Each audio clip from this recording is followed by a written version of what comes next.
friends, Miss Tricia here with Thunder Cake, which is a favorite of mine by Patricia Polacco. This week we are making Thunder Cake, and I will read the story to you. And this is our final Book and Cook Club of the year. In March, which is now, we will be doing Masterpiece Mayhem virtually. So I'll be reading a picture book biography of an artist, and then we'll do a craft in their style. But that's coming up soon. We have one last Book and Cook Club today, and I will start by reading this wonderful book to you, Thunder Cake by Patricia Polacco.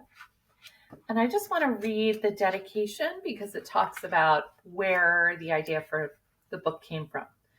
On sultry summer days at my grandma's farm in Michigan, the air gets damp and heavy. Storm clouds drift low over the fields. Birds fly close to the ground. The clouds glow for an instant with a sharp, crackling light, and then a roaring, low, tumbling sound of thunder makes the windows shudder in their panes. The sound used to scare me when I was little. I loved to go to Grandma's house. Babushka, as I used to call my grandma, had come from Russia years before. But I feared Michigan's summer storms. I feared the sound of thunder more than anything. I always hid under the bed when the storm moved near the farmhouse. This is the story of how my grandma, my babushka, helped me overcome my fear of thunderstorms.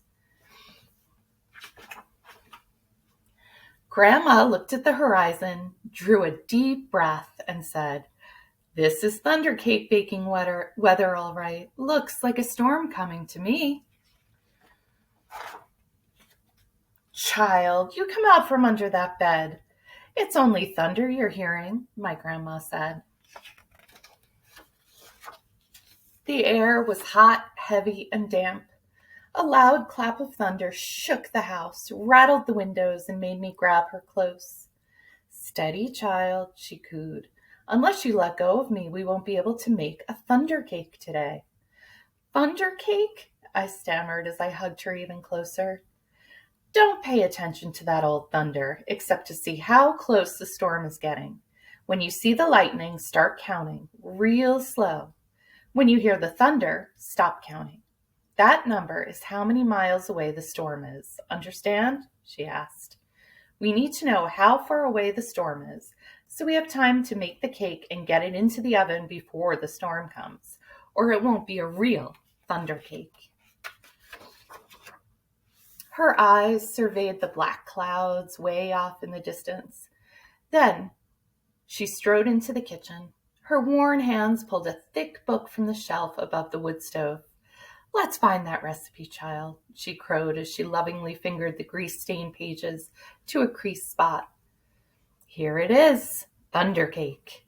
She carefully penned the ingredients on a piece of notepaper. "Now let's gather all the things we'll need," she exclaimed as she scurried toward the back door. We were by the back door when a huge bolt of lightning flashed. I started counting like Grandma told me to. 1, 2, 3, 4, 5, 6, 7, 8, 9, 10. Then the thunder roared. 10 miles. It's 10 miles away," Grandma said as she looked at the sky. "About an hour away, I'd say. You'll have to hurry, child. Gather them eggs careful like," she said. "Eggs from mean old Nellie Peck Hen. I was scared. I knew she would try to peck me." "I'm here. She won't hurt you. Just get them eggs," Grandma said softly. The lightning flashed again. 1, 2, 3, 4, 5, 6, 7, 8, 9, I counted. 9 miles, Grandma reminded me. Milk was next. From old Kick Cow. As Grandma milked her, Kick Cow turned and looked mean right at me. I was scared. She looked so big. Zip went the lightning. 1, 2, 3, 4, 5, 6, 7, I counted. Broom went the thunder. 8 miles, child, Grandma croaked. Now we have to get chocolate and sugar flour from the dry shed. Sugar and flour. I was scared as we walked down the path from the farmhouse through tangleweed woods to the dry shed. Suddenly, the lightning lit up the sky. 1, 2, 3, 4, 5, 6, 7, I counted. Boom, ba-boom, crashed the thunder. It scared me a lot, but I kept walking with Grandma. Another jagged edge of lightning flashed as I crept into the dry shed. 1, 2, 3, 4, 5, 6, I counted.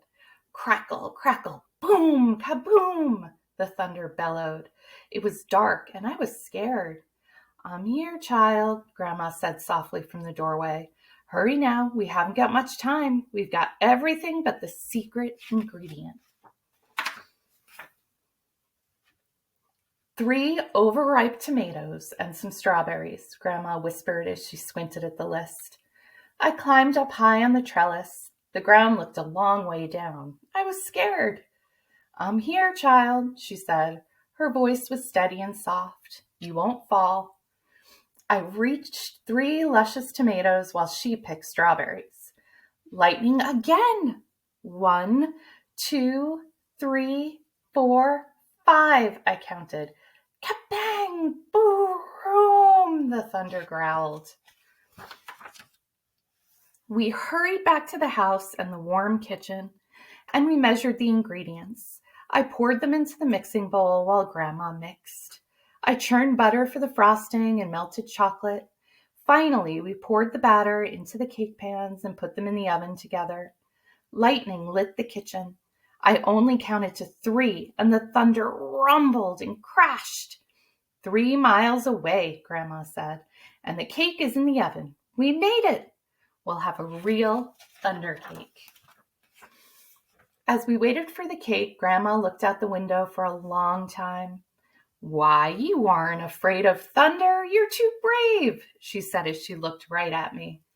I'm not brave, Grandma, I said. I was under the bed, remember? But you got out from under it, she answered. And you got eggs from mean old Nellie Peck Hen. You got milk from old Kick Cow. You went through tangleweed woods to the dry shed. You climbed the trellis in the barnyard. From where I sit, only a very brave person could have done all them things. I thought and thought as the storm rumbled closer. She was right. I was brave. Brave people can't be afraid of a sound, child, she said as we spread out the tablecloth and set the table. When we were done, we hurried into the kitchen to take the cake out of the oven. After the cake had cooled, we frosted it. Just then, the lightning flashed, and this time it lit the whole sky. Even before the last flash had faded, the thunder rolled, boomed, crashed, and vroom just above us. The storm was here. Perfect, Grandma cooed, just perfect. She beamed as she added the last strawberry to the glistening chocolate frosting on top of our thunder cake. As rain poured down on our roof, Grandma cut a wedge for each of us. She poured us steaming cups of tea from the samovar. When the thunder roared above us so hard it shook the windows and rattled the dishes in the cupboards, we just smiled and ate our thunder cake. From that time on, I never feared the voice of thunder again. And that's it. And this is the recipe in the back that we're using. And I tried to have a lot of stuff prepped before we started because it takes a little while to make a cake, as I'm sure you all know. So I already put the shortening and sugar into the stand mixer. I'm going to beat that together, and then we'll add the vanilla, beat it some more, then the egg yolks, and then water, and then the tomatoes, which is so weird. The tomatoes is something I wanted to talk about because unfortunately in New England right now, overripe tomatoes are not something we really have a lot of. So I got no salt or seasoning added tomato puree from the supermarket. So I'm going to try that. I have never put tomatoes in my chocolate cake before. This is entirely new for me, so we'll see how this goes. And then the other thing I wanted to mention, and then I'll pause and do a bunch of my steps while you do your steps at home, is a sifter. Now, we have a sifter at my house. It's my husband's grandma's sifter. Everyone I know with a sifter, it's usually a grandma's that got passed down. So we have this. So I will be using this to sift the dry ingredients. If you don't have a sifter, it's not a problem.